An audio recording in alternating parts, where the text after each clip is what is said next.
Hello everyone, this is Darren Martineau here again, and I am making this video to talk about common mistakes that beginners in Magic make. So some of the common mistakes that they make is, we're going to start with one, is trying to learn too many tricks or effects.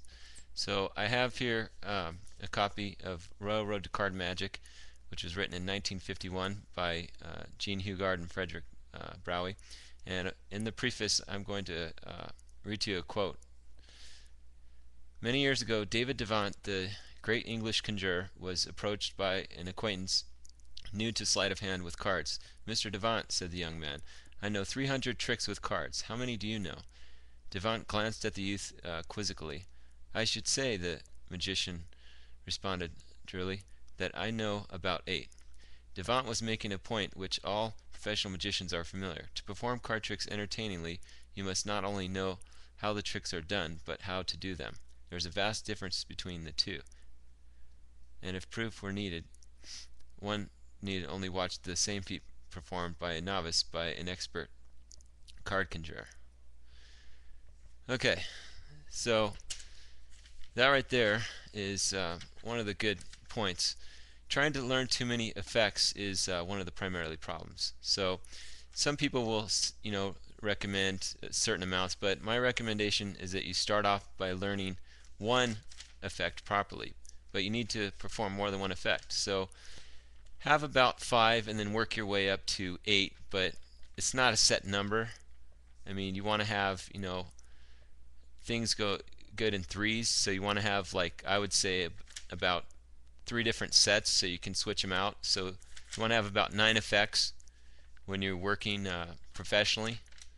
I mean, you want to have backup effects from that, but just start with about I would say half dozen effects, so about 5 or 6, instead of trying to learn hundreds and hundreds. So that's one mistake. Number 2 is one of the things why magic sucks is the bad jokes and lines, using the standard lines and all the bad jokes and insulting the audience. The next mistake is not practicing enough and practicing the wrong way. When you practice, you want to practice in front of the mirror, and then you want to practice in front of video, then you want to practice in front of not your family members and friends, because they're not going to give you honest critique. So you want to try it on magic, show the magic to people that have never seen magic before, like some of your friends or your friends' friends, so that you can test the material and then work from there. Some good recommendations for beginner effects are self-working effects, gimmicks like the thumb tip and etc., card gaffs, easy effects yet that are strong, that have strong impact. I want to recommend my new book, which is the Cerulean System, okay, which I'm going to talk about now. I actually have Fine Art of Magic, which is effects, and then the Cerulean System, which is structure and magic. So the Cerulean System is my system, which is absolutely incredible, and I'm going to talk about foundations of structure and routine today. So what I'm going to talk to you about first, I'm going to give you a quote from S.H. Sharp.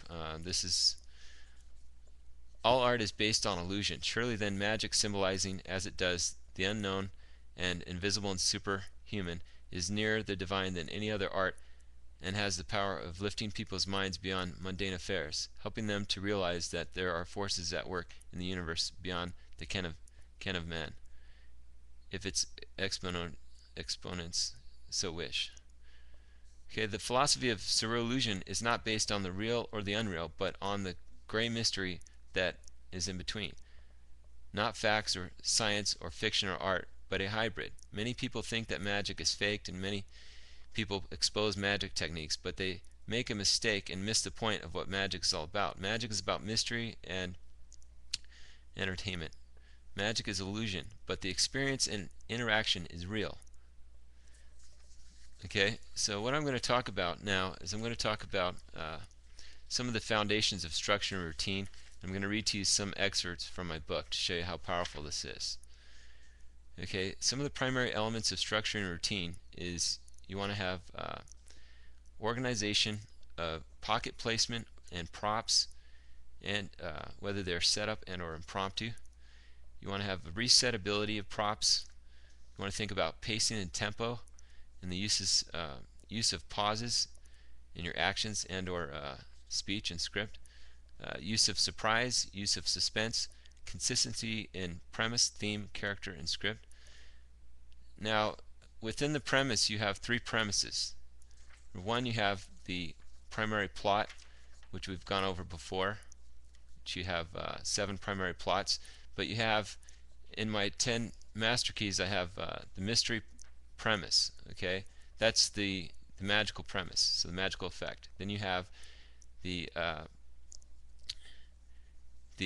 sub premise, which is the underlying message, and then you have the what's known as the Uber premise, which is the script. So you want to have a balance in all three, meaning that you want to have unity in those. You don't want to break the theme. You want to have the justification of your methods, moves, props, effect, and presentation. Okay, audience interaction. A good example of that is in a card effect, whether you're doing a an ace routine like an ace production or cutting to the aces, or anything that you're doing, you want to look at audience interaction, because it's the difference between symbolic demonstration and literal demonstration, which symbolic demonstration is we're going to talk about on another video, and that's getting more into magic and meaning. And what I'm going to talk about now is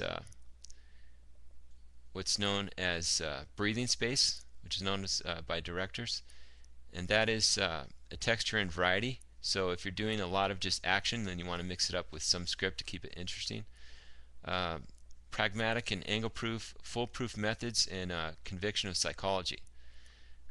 There's a lot of arguing about the two perfect theory and all this things all over the internet, and that I'm going to save for another video, because there are just so many things to talk about. So on this, I'm going to be continuing to talk about the foundations of structure and routine. Okay, because a part of that is your magical theory, but it's about how you apply these so-called theories, which there are many. I'll just touch a little bit on those for a moment. There's the two perfect theory. There's the theory of cancellation of methods. Okay, which brings me to a point.